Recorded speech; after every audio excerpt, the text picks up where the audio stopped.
This channel does not promote any violent, harmful, or illegal activities. All content provided by this channel is meant for an educational purpose only.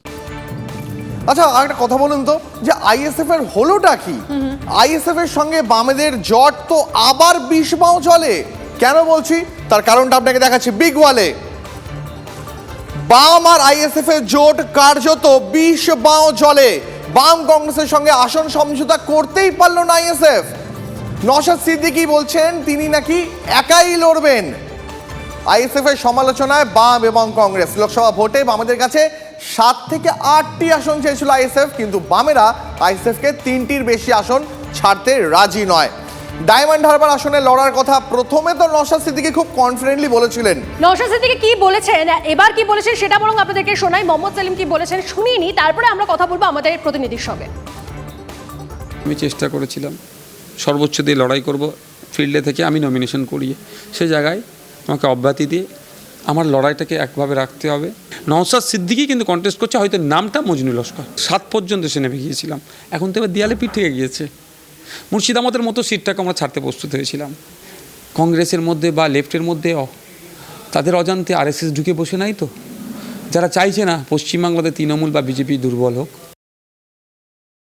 যেহেতু তাকে বললো, আমাকে কেন জিজ্ঞেস করছো? আমি তো লড়াইয়ের ময়দানে আছি, সবার মুরুদ হয় না শেষ পর্যন্ত লড়াই ময়দানে থাকার। লড়াইটা হচ্ছে বিজেপির বিরুদ্ধে। এবার কেউ কেউ বিজেপির বিরুদ্ধে বলছে, কেউ কেউ সিপিএম বিরুদ্ধে বলছে। তোর বুঝতে হবে কে কার পক্ষে। কথা বলবো এই নিয়ে আমাদের সঙ্গে আমাদের প্রতিনিধি প্রদীপ্ত রয়েছেন সরাসরি। প্রদীপ্ত, এই যে বাম এবং আইএসএফ এর মধ্যে আসন সমঝোতা নিয়ে একটা দড়ি টানাটানি হচ্ছে, এই দড়ি টানাটানি থেকে এবারেও লোকসভা ভোটে জয় অধরাই থেকে যাবে? দেখো, জয় অধরা থাকবে কি থাকবে না সেটা জনগণ ঠিক করবে। তার জন্য অপেক্ষা আমাদের 4 জুন পর্যন্ত করতে হবে। অবশ্যই নির্বাচনে যখন বামেরা লড়ছে তারাও বেশ 5 থেকে 6টি আসনে তাদের নজর রয়েছে ইতিমধ্যেই, তা নিয়ে তারা পরিকল্পনাও করেছে। ফলে সেই জায়গা থেকে এবং কংগ্রেসের প্রসঙ্গে যদি আসা যায়, কংগ্রেসও 2 থেকে 3টি আসনকে তারা মূলত টার্গেট করে তারা এগোচ্ছে এবং সেই জায়গা থেকে কোথাও হয়তো তারা যে কথা বলছেন যে জয় তারা পাবেন এবং সেই জায়গাটা তারা বলছেন। কিন্তু এই যে চতুর্মুখী লড়াই, এই চতুর্মুখী লড়াই হলে খুব স্বাভাবিকভাবেই রাজনৈতিক মহল যা ব্যাখ্যা করছে চিরকাল শাসক অ্যাডভান্টেজ পেয়ে থাকে। এক্ষেত্রেও তৃণমূল কংগ্রেস অ্যাডভান্টেজ পাবে না তো, তার কারণ বিরোধী ভোট যত ভাগ হবে সেই জায়গাটা শাসক, বিরোধী ভোট এক বাক্সে পড়লে যেটা শাসকের চিন্তা তৈরি করে, সেক্ষেত্রে হয়তো শাসক কিছুটা ভালো জায়গাতে থাকলো তৃণমূল কংগ্রেস, অন্তত সে কথা বলছেন রাজনৈতিক মহলের বিশেষজ্ঞরা। এবং এই যে মানে প্রদীপ তো ঘুরিয়ে বিষয়টা এমন জায়গায় দাঁড়ালো যে বাম এবং আইএসএফ তাদের আসন সমঝোতা না হওয়ার জন্য অ্যাডভান্টেজটা কোথাও শাসক দলই পেয়ে যাচ্ছে, অন্তত এমনটাই মনে করা হচ্ছে। অনেক ধন্যবাদ প্রদীপ তোমাকে। এই নিয়ে আমরা কিছু রিয়াকশন পেয়েছি, শোনাবো আপনাদের। নওশাদের মনে হয় যে না তিনি দাঁড়াবেন না আরেকজনকে, সেটা তাদের সিদ্ধান্ত।